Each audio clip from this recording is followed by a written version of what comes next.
지난 2007년을 되돌아봅니다. 이명박 후보와 박근혜 후보, 한반도 언어가 경제성이 있느냐 여부만 달랐을 뿐 똑같은 말을 하고 있었습니다. 민주정부 10년이 경제를 죽였다. 우리가 살리겠다. 그 방법은 줄푸세다. 세금을 줄이고 규제를 풀고 질서를 세우겠다 했습니다. 네, 세금 줄였습니다. 부자와 대기업들 무려 90조를 감세해 줬습니다. 질서를 세웠습니다. 용산 참사를 일으켰습니다. 규제를 풀었습니다. 방송과 신문에 겸용을 허용해서 조중동 매일경제 종편을 하나씩 얹어줬습니다. 대북 상호주의를 한다고 했습니다. 결국 남북관계를 파탄내고 말았습니다.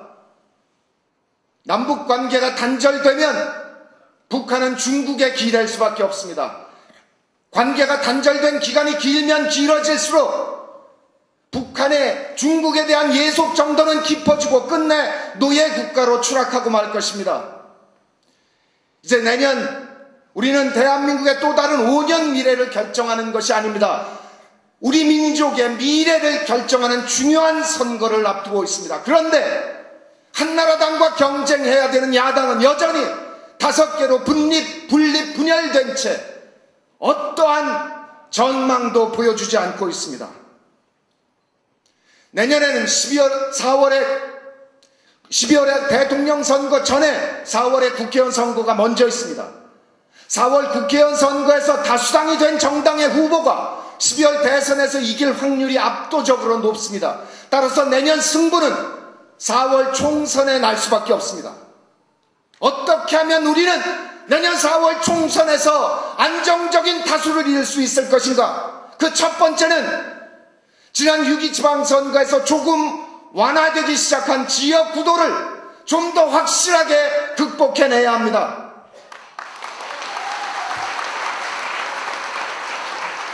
두 번째는 20대, 30대에게 열정을 불어넣어서 그들의 힘과 우리 민주진보 세력이 힘을 합쳐서 중간에 남아있는 무당파들을 우리 쪽으로 끌어당겨야 합니다.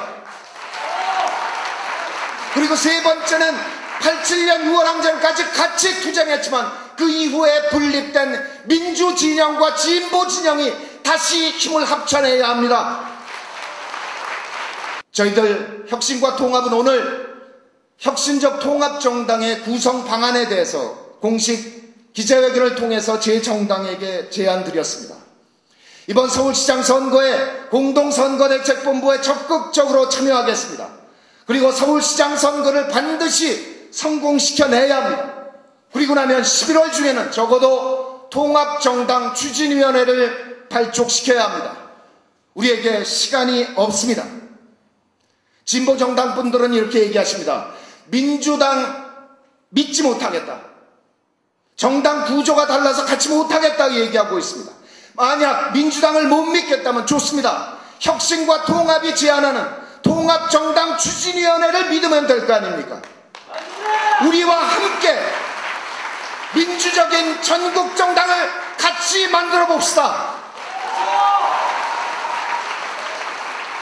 만약에 혁신과 통합이 실패한다면 어떻게 되겠습니까? 그것은 바로 민주당을 혁신할 수 있는 기회를 놓치는 것입니다.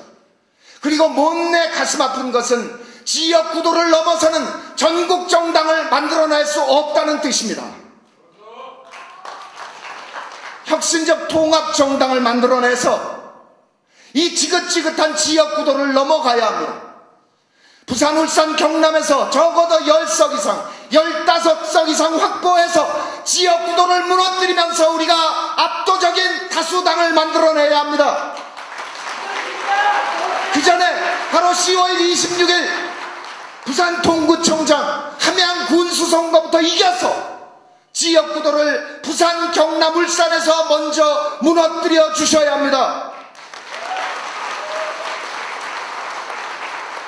내년 4월 우리가 압도적인 다수당을 이루면 6월에 국회가 개원되는 즉시 국정조사권을 발동해서 이 한나라당 정권의 쓰레기를 하나씩 밝혀내야 합니다.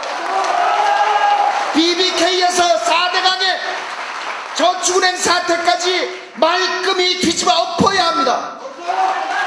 그 힘이 있을 때만 우리는 내년 12월 대선에서 승리할 수 있기 때문입니다.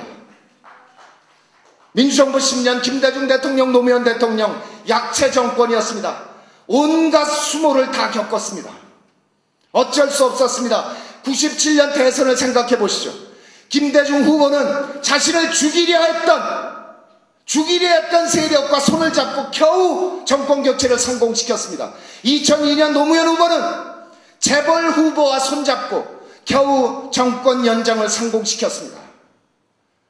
이제 내년을 생각해 봅시다. 우리는 이제 다시는 보수나 수구에게 구걸하지 않아도 민주진보 진영만 힘을 합쳐내면 우리는 정권 교체를 성공시킬 수 있는 것입니다.